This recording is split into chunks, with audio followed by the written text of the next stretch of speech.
السلام علیکم۔ ایک دفعہ کا ذکر ہے، کہیں ایک امیر شخص رہتا تھا۔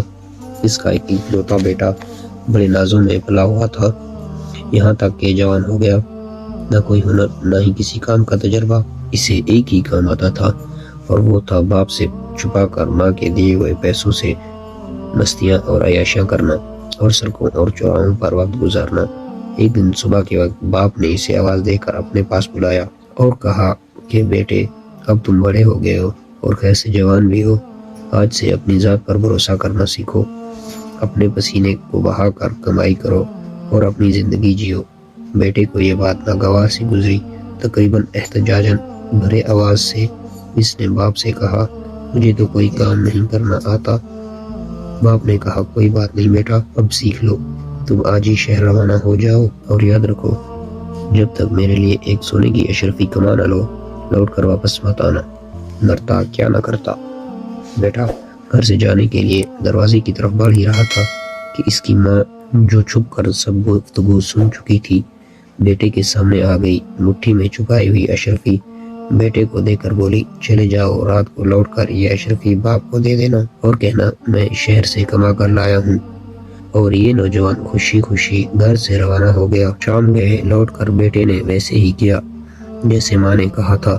سیدھا باپ کے پاس جا کر بولا، ابا جان، یہ لیجئے سونے کی اشرفی، میں نے سارا دن لگا کر یہ آپ کے لیے کمائی ہے۔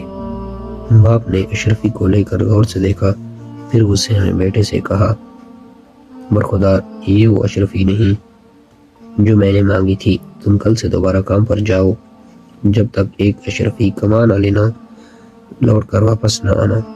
بیٹا کوئی احتجاج کیے بغیر واپس لوٹ آیا۔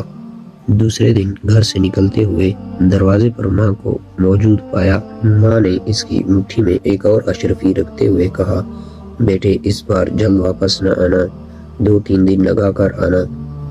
بیٹے نے شہر جا کر ماں کی بات پر عمل کیا۔ 3 دن کے بعد گھر لوٹا، سیدھا باپ کے پاس گیا اور اشرفی اس کو تھماتے ہوئے کہا، یہ لے والد محترم، اسے کماتے ہوئے مجھے بہت محنت کرنا پڑی ہے۔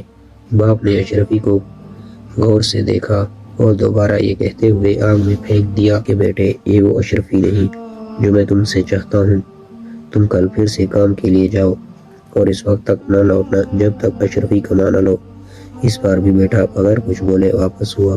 تیسری بار یہ نوجوان صبح اپنی ماں کے جاگنے سے پہلے ہی روانہ ہو گیا، اور اس بار وہ شہر میں 1 مہینہ رہا اور حقیقی معنوں میں محنت سے اشرفی کما کر مٹھی میں مضبوطی سے لیے ہوئے اپنے والد کے پاس حاضر ہوا۔ اشرفی والد کی طرف بڑھاتے ہوئے کہا، اے والد محترم، اس بار میں قسم کھا کر کہتا ہوں کہ یہ میرے خون پسینے کی کمائی ہے۔ یقین کیجئے اسے کمانے کے لیے مجھے کٹھن محنت کرنی پڑی ہے، مجھے گرمی کی تپش کھانی پڑی اور صحراؤں کی خاک چھاننی پڑی، میرے ہاتھوں میں چھالے پڑ گئے ہیں۔ اشرفی کو لے کر باپ کافی دیر تک دیکھتا رہا۔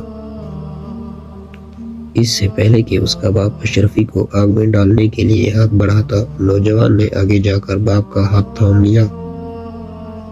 اس بار باپ مسکرایا اور کہا، اب آپ جوان بنے ہو، ایک ہی اشرفی تیری محنت اور پسینے کی کمائی ہے، کیونکہ اسے ضائع ہوتا تجھ سے دیکھا نہیں گیا۔ اس سے پہلے میں 2 بار اشرفی آگ میں پھینک چکا ہوں، مگر تجھے کوئی افسوس نہ ہوا اور کوئی فرق نہ پڑا۔ تم نے بغیر کسی مزاحمت کے آگ میں پھینکتے ہوئے دیکھا۔ سچ ہے، بغیر محنت کے آنے والا مال جاتا بھی تو اسی آسانی کے ساتھ ہے، اور اس کے جانے کا وہ دکھ نہیں ہوتا جو محنت کی کمائی کا ہوتا ہے۔ بے شک سب سے بہترین کمائی محنت اور حلال کی کمائی ہے۔ عزیز دوستو، اللہ پاک فرماتا ہے کہ رزق حلال عین عبادت ہے اور محنت ہی میرا دوست ہے، مگر افسوس کی بات ہے کہ لوگ پیسہ کمانے کے لیے ہر حرام رستہ اپناتے ہیں، رشوت لیتے ہیں، غریبوں کا مال کھاتے ہیں اور پھر کہتے ہیں کہ گھر میں برکت نہیں۔ عزیز دوستو، یاد رکھیے گا، وہ جاتا بھی ویسے ہے کہ انسان کو پتہ ہی نہیں لگتا کہ کہاں سے آیا اور کہاں خرچ ہو گیا۔ یقین کیجئے حلال کی کمائی میں برکت بھی ہے اور سکون بھی ہے اور خوشی بھی ہے۔ انہی الفاظوں کے ساتھ اجازت چاہتا ہوں۔ اللہ نگہبان۔